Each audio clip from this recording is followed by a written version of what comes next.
At 07:42 on the morning of March 14, 1941, the sky over RAF Kenley was the pale blue of a brewing fight. On the edge of the dispersal, Beatrice Schilling stood in an oil-spotted greatcoat watching a hurricane warm up. The Merlin engine's roar pressed against her chest, exhaust flickering along the fuselage. She was 32, 6 years at the Royal Aircraft Establishment at Farnborough, 11 months on one problem. 0 pilots saved so far. Out past the grass, the chalk cliffs and the grey smear of the Channel marked the line to occupied Europe. Beyond that line, 43 Messerschmitt Bf 109s had crossed in the past week alone. RAF pilots had fought them in 27 separate dogfights. 14 Hurricanes lost, 9 Spitfires. The reports all looked the same. Dove to attack. Engine cut for approximately 1.5 seconds under -G. Enemy broke away. Or worse, engine cut, aircraft stalled. Enemy circled back and fired while pilot attempted restart. British pilots could see Germans getting away. They could also see Germans coming back to kill them while they hung helpless in the sky. The Luftwaffe's Daimler-Benz engines used direct fuel injection. No float chamber. No flooding. A Bf 109 pilot could bunt straight into a dive, roll inverted, pull -G, and his engine never missed a beat. The Rolls-Royce Merlin in a Hurricane or Spitfire relied on a conventional carburettor with a float chamber. Under a sudden pushover, fuel sloshed the wrong way. The float jumped, the mixture went haywire, and the engine briefly starved. 1.5 seconds of silence. At 300 miles an hour closing speed, 1.5 seconds was enough for a Messerschmitt to close 300 yards and put cannon shells into a stuttering British fighter. Beatrice had read the combat reports in dry type and in spidery, angry pilot handwriting. She'd sat in the mess with men barely old, than boys, while they gestured with hands that still shook from adrenaline, describing the moment a roaring Merlin became a dead weight, just as a black crossed shape filled the windscreen. Rolls-Royce and the Boffins at Derby were designing a full-pressure carburettor, a correct, elegant solution, also a 2 to 3 year solution. The war wouldn't wait. The pilots couldn't wait. So Beatrice had come up with something ugly, cheap, and fast. A small brass disc. It sat in the pocket of her greatcoat now in a brown envelope, so light you could forget it was there. A precisely machined washer with a single calibrated hole through its center. Material cost, pennies, 50 cents in American money.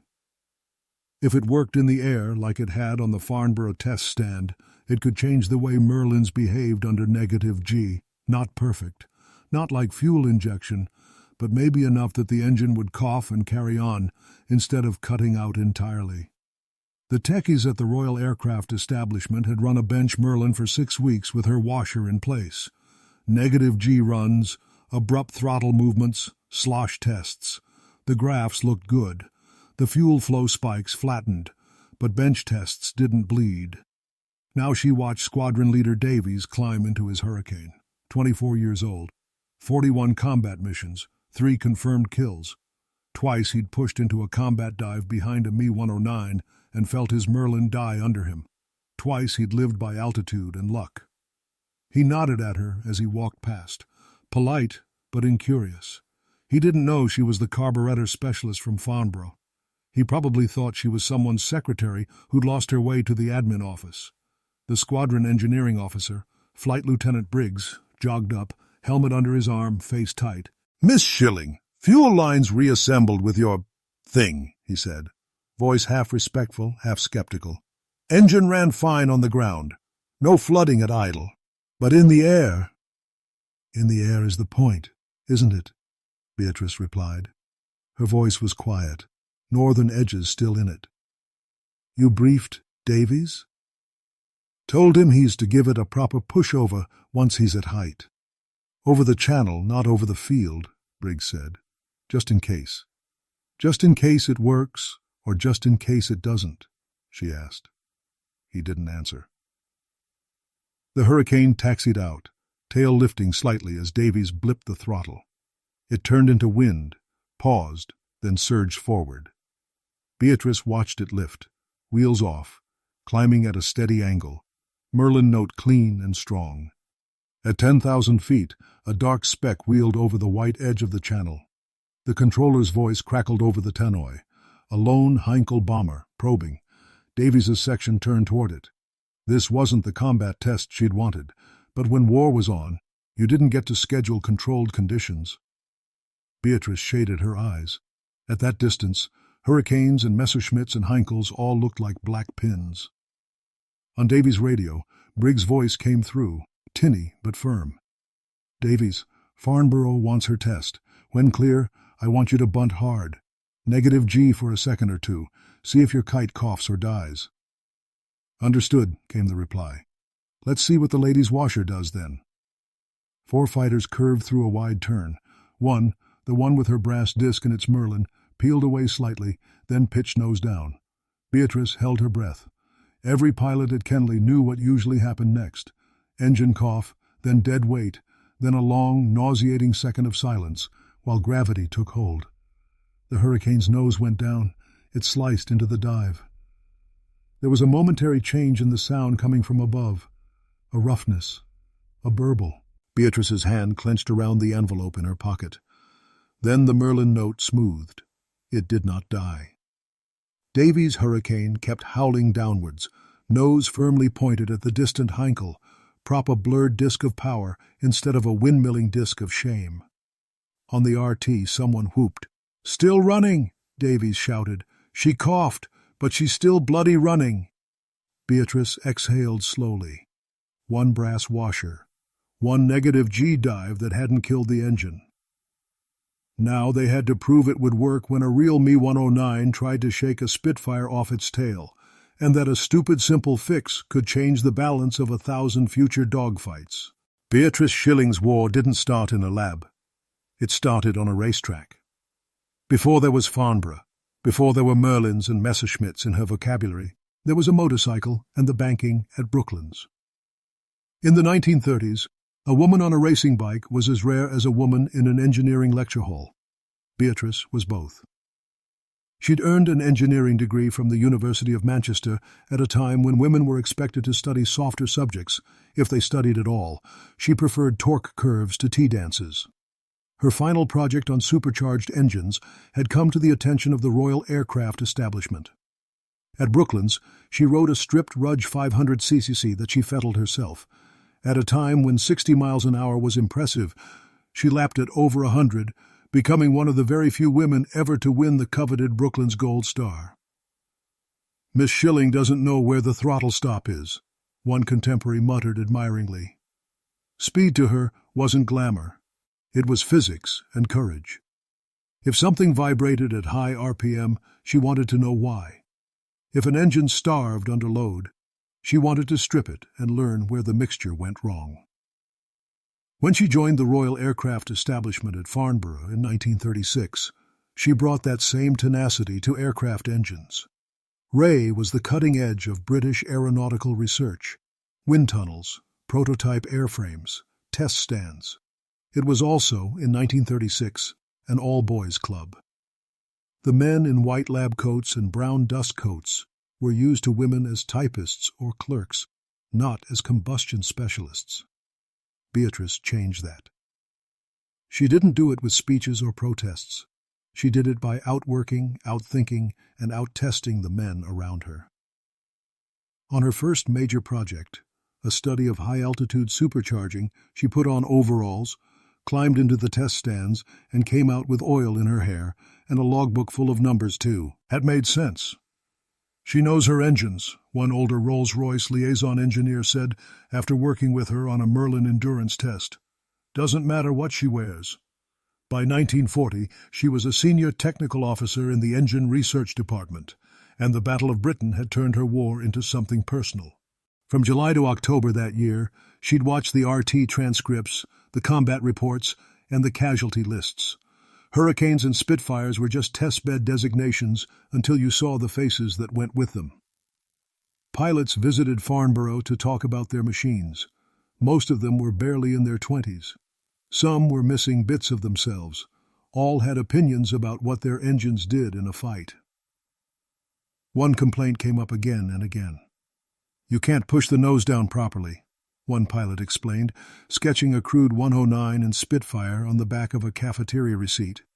"If you bunt to follow him, your Merlin cuts. Then he runs, or he comes back and gives you a squirt while you're dead."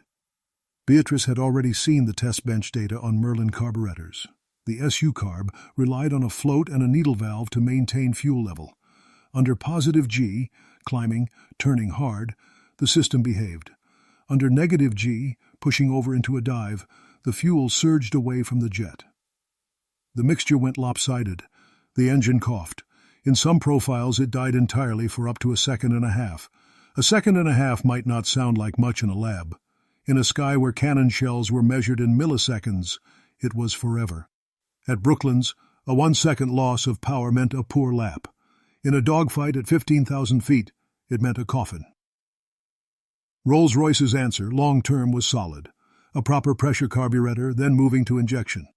But redesigning, testing, and fitting that across thousands of engines across dozens of squadrons would take years. The RAF needed something tomorrow. Beatrice knew every line of fuel flow data the Merlin carburettors had generated under transient conditions. She also knew from her racing days that sometimes you didn't need a new engine. You needed to bodge something clever into the one you had. An orifice, a restrictor, a way to slow the slosh, so the need. The valve didn't go crazy under a brief burst of negative G. It wouldn't be elegant. It wouldn't earn a patent prize. But it might keep a few hundred men's engines alive long enough for them to pull the trigger first. And in March 1941, with Luftwaffe raids still blackening British skies, a few hundred mattered a lot. Doctrine is written in ink. Dogfights are written in smoke.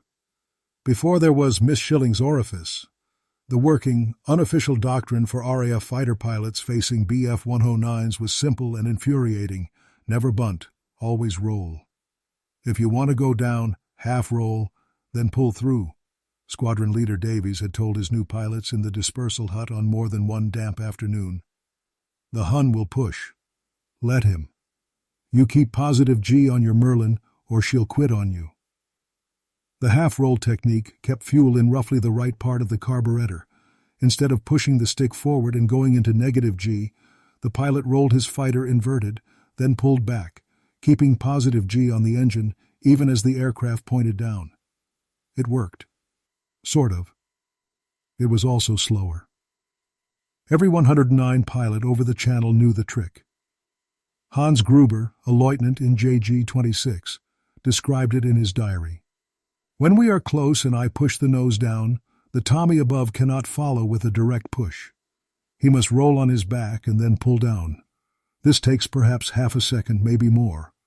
It is enough. If he is behind me, he will fall behind. If I am behind him and he tries to escape by diving, his engine often stops when he pushes, and I see him hanging in the air like a fat duck." The Germans had a term for it, der Hunnenhupfer, the Hun's hop. British pilots called it something ruder. The engineering answer from officialdom was, at first, wait. Wait for the new carburettor. Wait for injection. In the meantime, stay high, keep speed, and accept what the Daimler-Benz could do. But acceptance in a combat report looked like this. Engaged enemy 109 at approx. 15,000 feet. Enemy broke into a dive. Attempted to follow. Applied forward pressure on the stick. Engine cut immediately. Attempted restart while in shallow dive. Enemy turned. Placed short burst into cockpit area. Port wing damaged. Contusioned. Rolls heavy. Unable to regain altitude. Bailed out at 8,000 feet over channel. Aircraft lost. Maintenance logs were full of frantic but fruitless activity. Carburetors checked. Float needles polished. Jets blown out. Fuel tanks examined for contamination. Engine okay on ground run.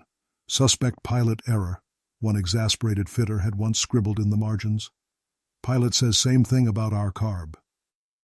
Beatrice pored over those logs late into winter evenings at Farnborough. She saw a pattern the pilots already knew.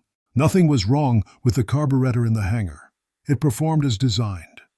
The problem was the design itself in the specific, brutal context of 3 to 4G maneuvers and instant reversals at altitude. Early attempts to fix it had been fiddly and unsatisfactory. Springs on floats, modified venting, instructions to alter throttle technique and dives. All added complexity, none solved the heart of it: uncontrolled surges of fuel movement in the float chamber. The war didn't care that the SU carburettor had been perfectly adequate on pre-war test flights and long cruises. Every time another pilot's engine cut in a combat dive, the RAF lost not just an airframe, but precious combat experience. By early 1941, Beatrice had watched the curve long enough. She pushed aside another neat drawing of a future pressure carburettor and took out a blank sheet. What if you didn't redo the entire system?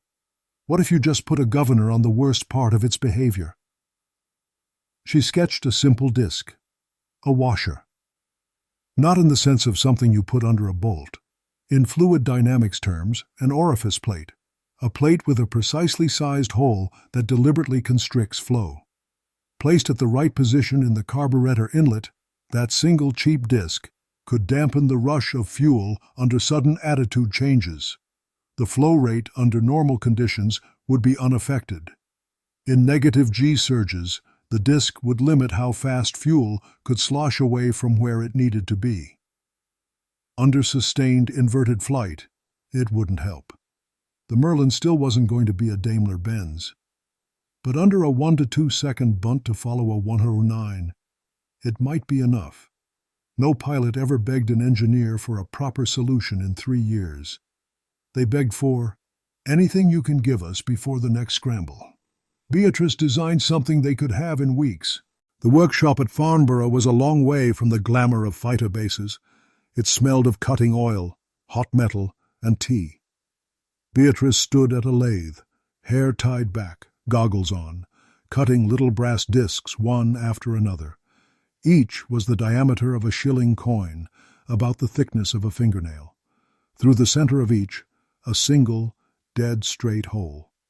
Hit the hole diameter wrong, and you starve the engine at power. Make it too generous, and fuel sloshed around it with little effect. On the test stand, they'd fitted a Merlin carburettor with pressure taps and flow meters, then subjected it to simulated negative G by tilting and jarring. With no restrictor, fuel levels in the float chamber went wild. With a crudely sized orifice, flow smoothed. A bit. For 6 weeks, her small team iterated. Hole diameters changed by fractions of a millimeter. Positions within the inlet were moved. Graphs piled up.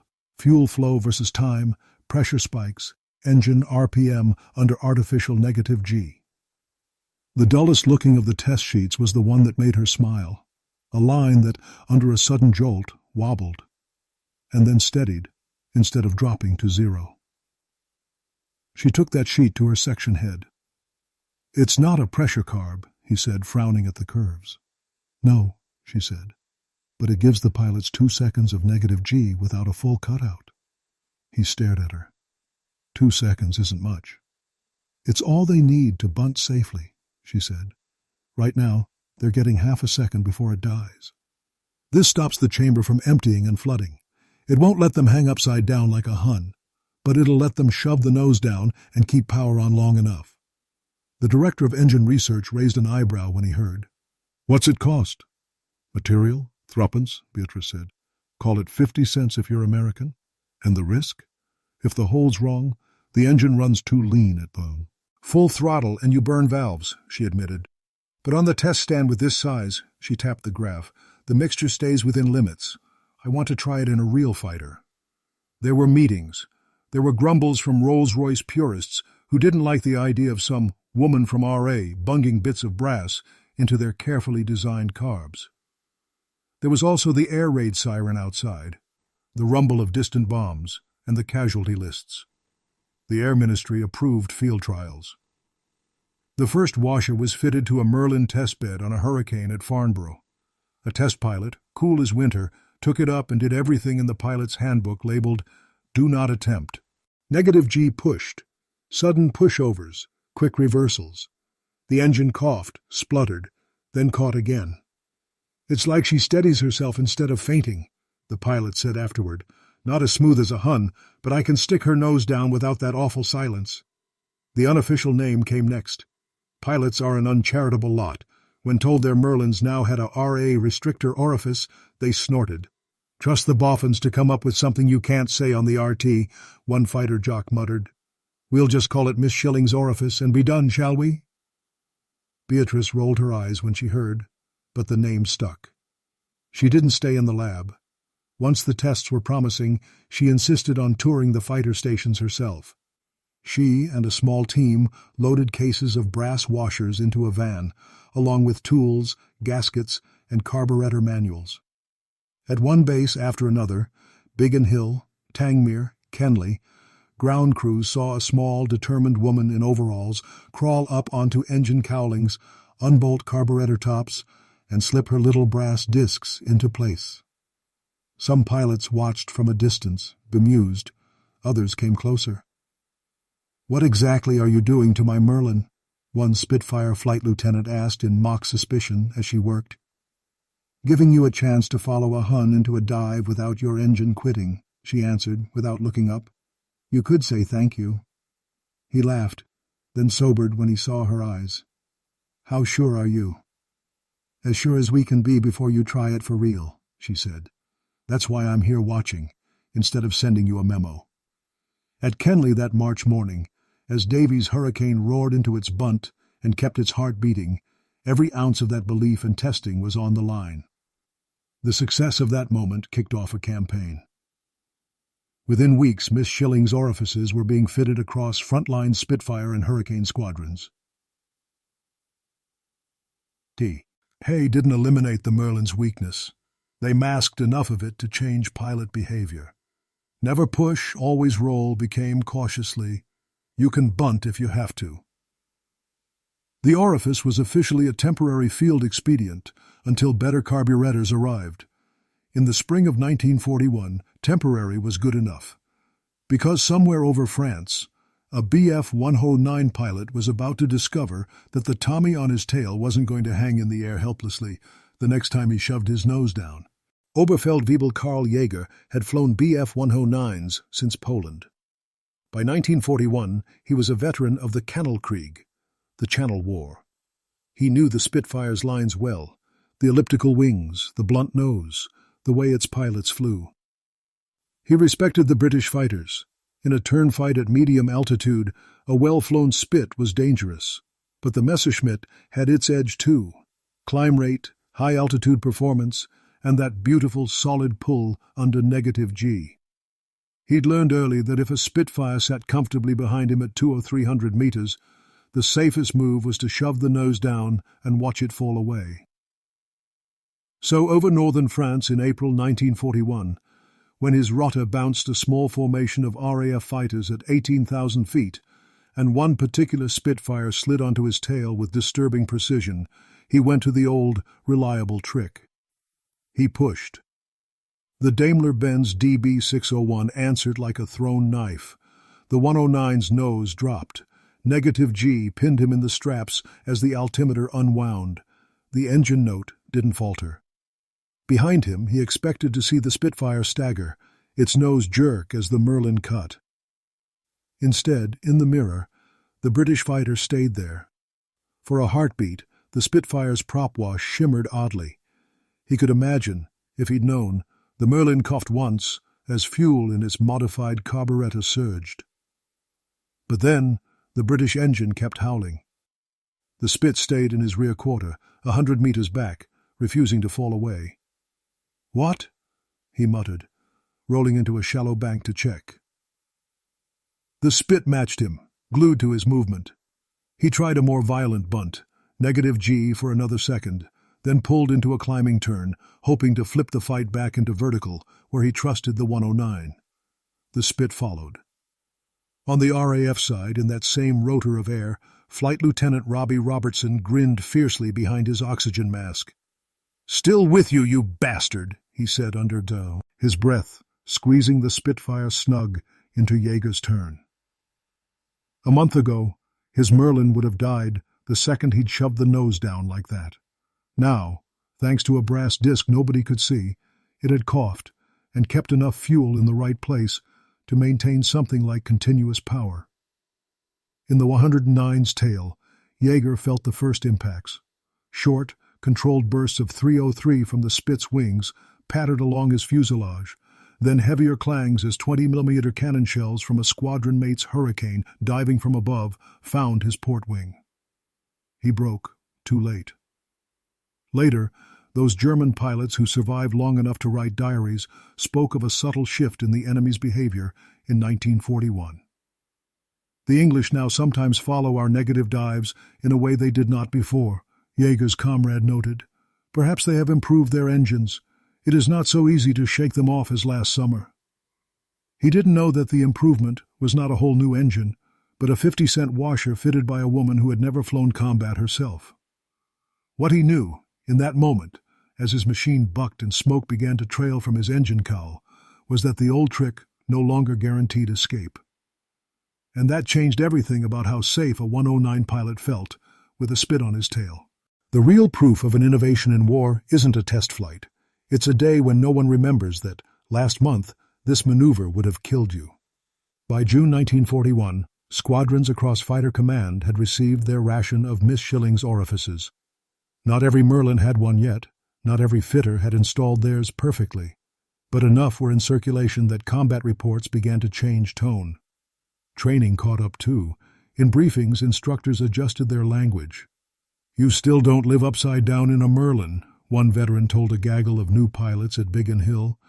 "But if you need to bunt, don't be so bloody scared to do it. The engine will cough maybe, but it should keep going.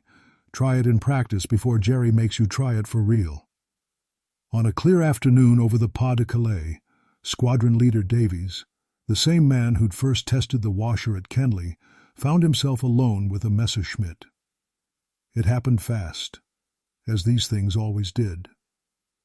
The squadron had gone over on a rhubarb, one of the low-level sweeps into occupied territory that were half morale exercise, half harassment. They tangled briefly with 109s. The fight split into sun-glinting shards of aircraft. Davies ended up with one BF-109 slightly ahead and above him at about 12,000 feet, both separated from the main fight. He eased his Spitfire up into the German's blind spot, adjusting throttle to close without overshooting. The DB-601's exhaust haze shimmered ahead. The 109 pilot, call him Jaeger, or any of a dozen others, checked his mirrors, saw the Spit, and promptly did what training and experience had drilled into him. He shoved the nose down. Davies didn't hesitate. The old reflex, half roll, then pull, twitched in his muscles and died. Instead, he pushed. The Spitfire's nose dipped hard. -G threw him against his straps. His head felt suddenly light, stomach trying to float. For a spilloleh. Its second, the Merlin's note stumbled, one cough, a hitch like a runner tripping on an unseen stone. Then it steadied. The brass washer in his carburettor throat throttled the worst of the fuel surge. Some sloshed the wrong way. The mixture wobbled.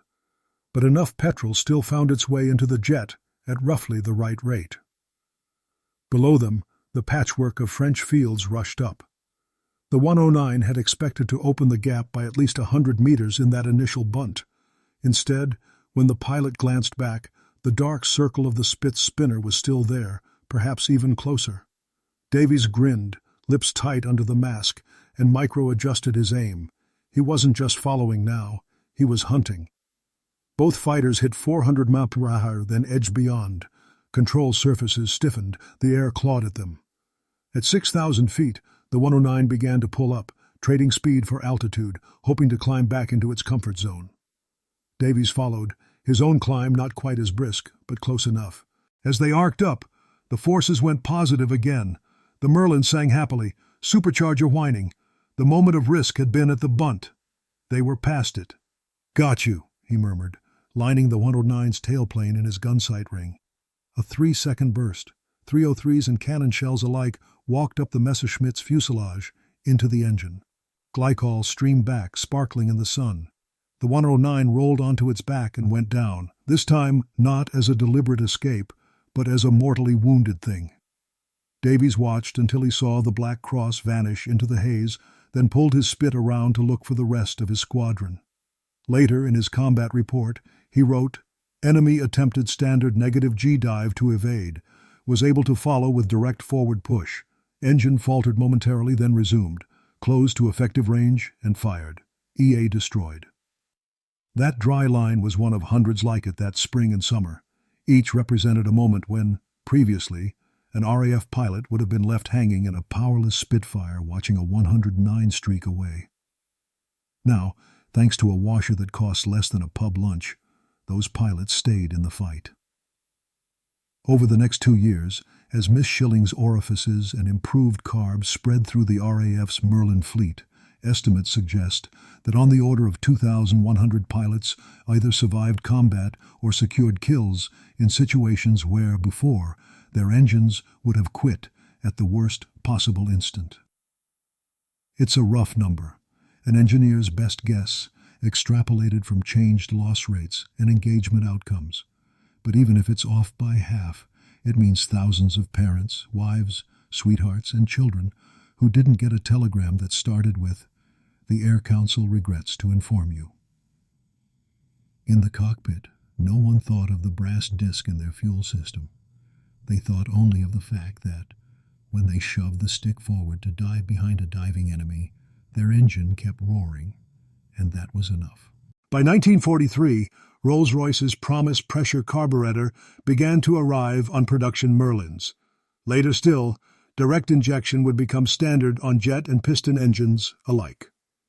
Miss Shilling's orifice was officially obsolete. In practice, it had already done its job. Between its introduction in early 1941 and the widespread adoption of improved fuel systems, the RAF's combat loss patterns shifted.